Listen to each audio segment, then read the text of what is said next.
बिस्मिल्लाहिर्रहमानिर्रहीम। अस्सलाम वालेकुम। आज हम बात करेंगे पाकिस्तान पीपल्स पार्टी के साथ पिछले एक हफ़्ता से जो कुछ हो रहा है सोशल मीडिया पर, जिस तरह के ट्रेंड उनकी क़यादत के ख़िलाफ़ चल रहे हैं और जिस तरह के इल्ज़ामात लगाए जा रहे हैं सिंथिया डी रिची की तरफ से, और वो शायद उसके लिए या महज़्ज़ब ममालिक के लिए बहुत बड़े इल्ज़ामात हों, लेकिन जो हमारी क़यादत है, जो हमारे सियासी लीडर्स हैं, इनके बारे में आवाम पहले ही जानती है कि इनका किरदार क्या है।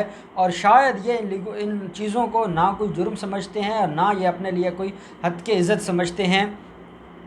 सबसे पहले ये जहाँ से शुरू हो रहा है, 2009 में ये अमेरिकन जो लड़की है ये पाकिस्तान आई थी। ये ब्लॉगर है और मुख्तलिफ़ तरह की ये फ़िल्म्स बनाती है, मुख्तलिफ़ लोगों के इंटरव्यूज़ लेती है, मुख्तलिफ़ ऑर्गेनाइजेशंस में भी ये KPK में भी काम करती रही है। और 2011 में ये एलेज करती है कि इसकी रिलेशन बना था जो पाकिस्तान पीपल्स पार्टी की क़यादत है, और इसको अपने वीज़ा की रिन्यूअल के लिए जाना पड़ता था। और वहाँ इसकी मुलाकात वज़ीर आज़म साहब वज़ीर आज़म यूसुफ़ रज़ा गिलानी से भी हुई, और जो साहब वज़ीर दाखिला है रहमान मलिक, उनसे भी हुई, और बाकी लोगों से भी।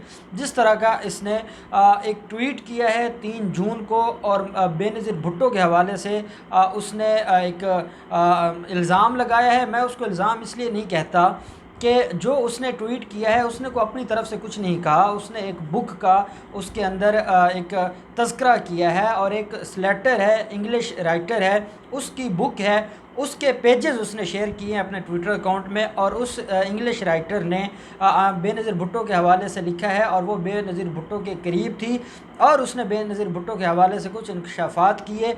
अब वो इंकशाफात झूठे हैं या सच्चे हैं ये तो अल्लाह जानता है। लेकिन अब अगर इसमें कोई जुर्म हुआ है या कोई ऑफेंस हुआ है, तो उसके असल मुजरिम तो वो पब्लिशर्स हैं, या वो किताब लिखने वाली है, या अमेज़ोन है जो उस किताब को बेच रहा है। अब ये जो है सिंथिया डी रिची, इसने तो कुछ नया नहीं किया। क्या पाकिस्तान पीपल्स पार्टी की क़यादत सोई हुई थी? क्या जो बिलावल भुट्टो हैं और बाकी फैमिली मेम्बर्स हैं बेनज़ीर भुट्टो के, उनको इतना भी ख्याल नहीं था कि उनकी माँ के ख़िलाफ़ कोई किताब लिखी गई है? वो छप चुकी है, वो इस वक्त इंटरनेशनली पूरी दुनिया में बिक रही है। और ये इसका क्या इनके नॉलेज में पहले ये बात नहीं थी, और ये बात सिंथिया डी रिची ने इनके सामने लेकर आई है। और बजाय इसके कि अब ये जाते उस बुक पब्लिशर के ख़िलाफ़ या उस राइटर के ख़िलाफ़, अब ये आ गए हैं FIA में। और जो शकील अब्बासी हैं जो इस्लामाबाद के प्रेसिडेंट हैं, उन्होंने एक दरख्वास्त दी थी FIA को, और साथ एक दरख्वास्त दी गई थी PTA को। FIA को ये दरख्वास्त दी गई कि ये इसका ये ट्विटर अकाउंट है, इस ट्विटर हैंडल से इसने एक ट्वीट किया है 3 जून को, और जिसके अंदर इल्ज़ामात लगाए हैं और उनकी ज़ातियात को के ऊपर हमला किया है, और उनके बारे में ऐसी बातें की हैं कि जो काबिल बर्दाश्त नहीं है। इसलिए साइबर जो कवानीन है उनके तहत इसके ख़िलाफ़ कार्रवाई की जाए। अब FIA का हमेशा एक तरीक़ाकार होता है। FIA के पास 90 दिन होता है प्रीलिमिनरी इंक्वायरी का। FIA कानून ये कहता है कि जब आप FIA को जाके दरख्वास्त देंगे तो FIA 90 दिन तक उसकी पहले ख़ुद जांच पड़ताल करता है। जब उसको लगता है कि कुछ एविडेंस मौजूद है या कोई ऐसी चीज़ अवेलेबल है जिसकी बुनियाद पर कार्रवाई हो सकती है, तो फिर वो 90 दिन के अंदर अंदर आप उसके जो FIA है आप जाकर उससे पूछ सकते हैं। और अगर 90 दिन के अंदर अंदर FIA रिपोर्ट दर्ज नहीं करती, तो फिर आप जाते हैं किसी भी अदालत में FIA के ख़िलाफ़, और आप जाकर कहते हैं कि FIA को डायरेक्शन दी जाए कि वो मुल्ज़मान के ख़िलाफ़ रिपोर्ट दर्ज करे और मुकदमा दर्ज करे। अब ये एक हफ़्ता हुआ है, अभी एक हफ़्ता हुआ था, और बेनज़ीर भुट्टो का मसला अभी थमा नहीं था। और बदकिस्मती ये है कि बेनज़ीर भुट्टो की अपनी फ़ैमिली में से किसी ने यह दरख्वास्त नहीं दी, या किसी ने इसके ऊपर बात करना भी गवारा नहीं समझा। और ये एक लोकल लीडर हैं पाकिस्तान पीपल्स पार्टी के इस्लामाबाद में, उन्होंने एक दरख्वास्त दी, और ये भी नहीं इल्म कि उन्होंने अपने तय दरख्वास्त दी या वो पाकिस्तान पीपल्स पार्टी के बिहाफ पर दी, लेकिन वो दरख्वास्त दी। अभी वो दरख्वास्त पेंडिंग थी कि साथ एक और नया इंकशाफ हो गया जो शायद वेस्टर्न वर्ल्ड के लिए नया हो, लेकिन हमारे लिए वो नया नहीं है, क्योंकि हम जो हमारी लीडरशिप गुजरी है उनको जानते हैं कि वो किस तरह के थे और उनके किस तरह का किरदार था, और उनके बारे में फिर जो अदालतें कहती आई हैं वो भी सारी दुनिया को नॉलेज में है। अब वो ये अलर्ज करती है कि जब वाक़या होता है उसामा बिन लादेन का और वो ऑपरेशन होता है, उन दिनों में मैं गई हुई थी पार्लियामेंट में। वहाँ पर फिर मेरी रहमान मलिक से मुलाकात हुई। रहमान मलिक ने जो कुछ किया वो भी आपने सुन लिया। उसके बाद वो ये कहती है कि मुझे हरासा किया गया यूसुफ रज़ा गिलानी की तरफ से और साथ मखदूम शहाब की तरफ से, वो भी आपने सुना। और सबसे मज़े की बात यह है कि यूसुफ रज़ा गिलानी का बेटा उसने एट लीस्ट ट्वीट किए हैं, उसने एट लीस्ट ये कहा है कि मैं अपने बाप के जो हद की इज़्ज़त हुई है उसके ख़िलाफ़ FIA जाऊँगा। यही सीख लिया होता बिलावल ज़रदारी ने, और वो अपनी माँ की जो हद की इज़्ज़त की गई है उसके ख़िलाफ़ वो चला जाता। लेकिन क्योंकि उनको तो अपनी माँ के कातलों से कंसर्न नहीं है और वो उन्हीं के साथ उठते बैठते हैं। तो अगर बेनज़ीर भुट्टो की कोई इंसल्ट की गई है या उसके ऊपर किसी ने कोई इल्ज़ाम लगाया है तो उसका सच और झूठ निकालने के लिए तो वो जा सकते थे, लेकिन उन्होंने कुछ नहीं किया। साथ रहमान मलिक जो हमेशा बोलते रहते हैं और बड़ा लेक्चर देते रहते हैं, रहमान मलिक ने भी कुछ ना किया और उसके स्पोक पर्सन ने इसके ऊपर बात की और इसको रद्द किया। जो जब भी इल्ज़ाम लगता है तो उसके ऊपर रद्द का एक बयान है वो आ जाता है।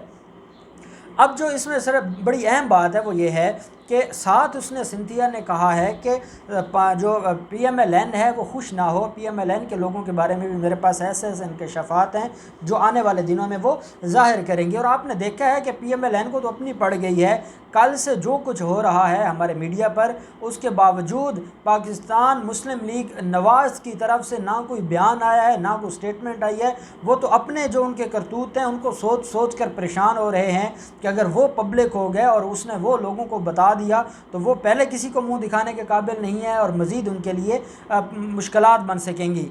साथ सलीम साफ़ी जैसा लिफाफा सहाफ़ी, उसने कल एक ट्वीट किया है। वो कहता है कि मैं जंग जियो ग्रुप के साथ अटैच हूँ और मैं उनसे तनख्वाह लेता हूँ, मैं उनकी मुलाजमत करता हूँ, मैं उनकी बड़ी इज़्ज़त करता हूँ। लेकिन जो सिंथिया के इंकशाफात हैं या इल्ज़ामात हैं पाकिस्तान पीपल्स पार्टी की क़यादत के हवाले से, जिस तरह मीडिया उसको ऑन एयर किया मीडिया ने और मीडिया उसको डिस्कस कर रहा है, मैं कहता हूँ कि ये इंतहाई शर्मनाक है। अब ये सलीम साफ़ी वो शख्स है जो रेहाम ख़ान को अपने प्रोग्राम में और अपने चैनल पर बिठाकर इमरान ख़ान के बारे में जो मुख्तलिफ़ तरह की फ़ौश गुफ्तगू है वो करवाता था। और रेहाम ख़ान को ये अपनी जो बहन समझता है और उसके जो इस तरह के ट्वीट्स थे उनको रीट्वीट भी करता आया है और प्रमोट भी करता आया है। आज वो जब उसके अपने लोगों के ऊपर या जो नाम नेहाद अपने आप को जमहूरियत के अलंबरदार समझते हैं, जब उनके ऊपर हर्फ आया है, जब उनको पकड़ा गया है या उनके ऊपर किसी ने बात की है, तो ये कह देना कि उसको डिस्कस करना बड़ा गलत है। तो अगर उसको डिस्कस करना गलत है तो इमरान ख़ान की शादियों को डिस्कस करना कहाँ से जायज़ था? इमरान ख़ान की ज़ाती ज़िंदगी को डिस्कस करना कहाँ से जायज़ था? आज भी पाकपतन के अंदर अगर जो बुशरा बीबी है उसकी फ़ैमिली का कोई जो उसका रिश्तेदार ना भी हो, उसका दूर का फैमिली मेम्बर हो, वो कोई काम करता है तो आपका मीडिया चैनल सबसे पहले ये चलाता है कि जो बुशरा बीबी है उसके लोग इसलिए ये काम कर रहे हैं कि उनको हुकूमत की पुष्ट पनाही हासिल है। और आज आप हमें अखलाकियात समझा रहे हैं, ये आपके लिए काबिल शर्म है। और जो चीज़ें डिस्कस हो रही हैं आप नहीं भी बताएंगे। सोशल मीडिया पे जिस तरह के ट्रेंड चले हैं और जिस तरह का पाकिस्तान पीपल्स पार्टी के हवाले से जो कहा गया है ट्विटर के ऊपर, मैं नहीं समझता कि इसके बाद भी पाकिस्तान पीपल्स पार्टी ये कहेगी कि उनकी कोई इज़्ज़त है जो बच गई है। अब कल शकील अब्बासी की तरफ से एक दरख्वास्त फ़ाइल की गई है under section 22A 22B CRPC।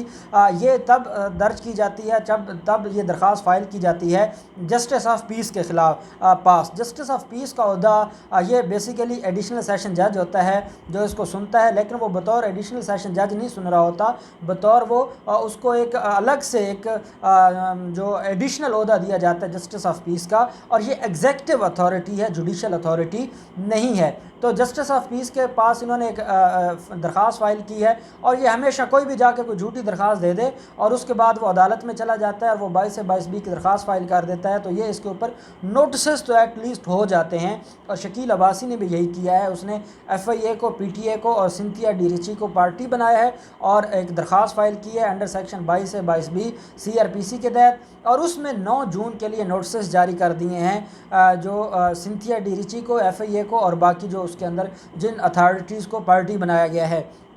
कुछ लोग ये भी सवाल पूछ रहे थे कि क्या एक फ़ॉरेनर के ख़िलाफ़ पाकिस्तान में केस फ़ाइल हो सकता है। तो सिविल केस फ़ाइल नहीं हो सकता, उसका अपना एक प्रोसेस है। लेकिन जो क्रिमिनल है, जहाँ पे कोई क्राइम होता है, तो चाहे वो पाकिस्तानी है या गैर मुल्की है, पाकिस्तान पिनल कोड उसकी इजाज़त देता है कि उसके ख़िलाफ़ कार्रवाई हो सकती है। और ऐसे ही आपको याद होगा रेमंड डेविस के ख़िलाफ़ भी केस फ़ाइल हुआ था। वो और बात के उस वक्त की जो ये पाकिस्तान पीपल्स पार्टी की हुकूमत है, उन्होंने वो केस दियत लेकर उसको रफ़ा दफ़ा करवा दिया था, लेकिन केस फ़ाइल हो सकता है। अब देखते हैं कि 9 जून के इसके ऊपर क्या होता है।